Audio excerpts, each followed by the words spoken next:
Pues Camilo Gómez, el excomisionado de paz, fue una de las personas que acompañó al expresidente Andrés Pastrana en su visita a Venezuela. Muy buenas noches, señor Camilo Gómez. Muy buenas noches, Claudia. El expresidente Andrés Pastrana en ocasiones anteriores se ha quejado de la falta de acción del gobierno frente a lo que considera es violación de los derechos humanos en Venezuela. Con esta carta de la Cancillería, que además termina diciendo que espera que el gobierno venezolano deje en libertad a Leopoldo López, ¿usted cree que cambió la política y están ustedes satisfechos con esa carta?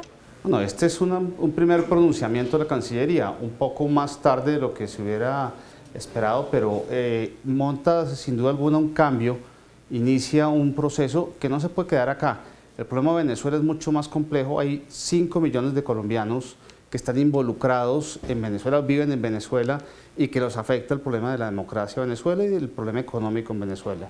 Eso hace que la política no se pueda quedar simplemente en un comunicado, sino que se tenga que revisar hacia el futuro. Ahora, ¿para qué sirven estas cosas? Porque algunas personas critican, y no me refiero a las críticas previsibles del gobierno venezolano, de su vicepresidente y del propio presidente respecto a que esto es un show, sino si realmente esto no pasa de la imagen de la trifulca y más bien en vez de beneficiar a Leopoldo López termina perjudicándolo. Esperamos todos los que estuvimos en la visita que el gobierno venezolano no tome ninguna retaliación ni contra Leopoldo López, ni contra su familia, ni contra las organizaciones o personas organizadoras de la invitación y del foro que se realizó.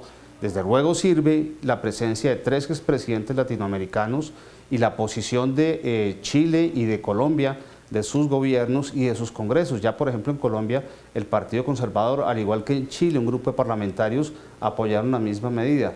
Obviamente tiene un efecto político importante en la región y hace que la región mire el problema de Venezuela en la gravedad que es. Pero entonces, ¿cuál sería un siguiente paso? Porque a Venezuela se le ha criticado, gobiernos de Estados Unidos, gobiernos de otras partes de la región, y las cosas no han cambiado. Al contrario, si el propósito fuera que las cosas mejoraran, pues ha ido en el sentido contrario. ¿Cuál es el siguiente paso? La política internacional, desde luego, tiene que ser respetuosa ante todo de las decisiones internas de un país. No pueden otros estados o extranjeros ir a cambiar las condiciones internas, pero existen mecanismos como los plasmados en la Carta Democrática, de la cual Venezuela y Colombia son firmantes, que obviamente permitirían desarrollar acciones más adelante. Cuando hay una violación tan grave de los derechos humanos en Venezuela, los organismos internacionales tienen que participar. Naciones Unidas en la Comisión que tiene especializada en las detenciones ilegales ya se pronunció, está pendiente ver qué pasa con la OEA. No pasó nada, no pasó absolutamente nada, la Carta Democrática de la OEA tampoco sirve para nada. Mire, el presidente Maduro se acaba de pronunciar nuevamente, se refiere a ustedes y a los expresidentes como dinosaurios que fueron a defender una supuesta democracia y además amenaza a Colombia, dice que si Colombia quiere que se compliquen las cosas, pues ya dio el primer paso con la carta que mandó en el día de ayer. Entonces, volvemos al punto. ¿Esto le sirve a Colombia para qué? Le sirve a Colombia porque Colombia tiene unos principios y unos valores democráticos que tiene que defender al interior y por fuera del país, porque es un compromiso no solamente legal, sino yo creo que ético y moral también con nuestros vecinos. Pero al ser vecinos no se complica, mire la situación en Cúcuta, con el contrabando, cómo se han puesto las cosas, cuántos colombianos han detenido, no se puede negar que el proceso de paz en alguna medida depende de que Venezuela lo siga apoyando. Para esas personas que piensan que Colombia tendría que tragarse ese sapo, por usar una frase de moda, ¿no les cabe nada de razón?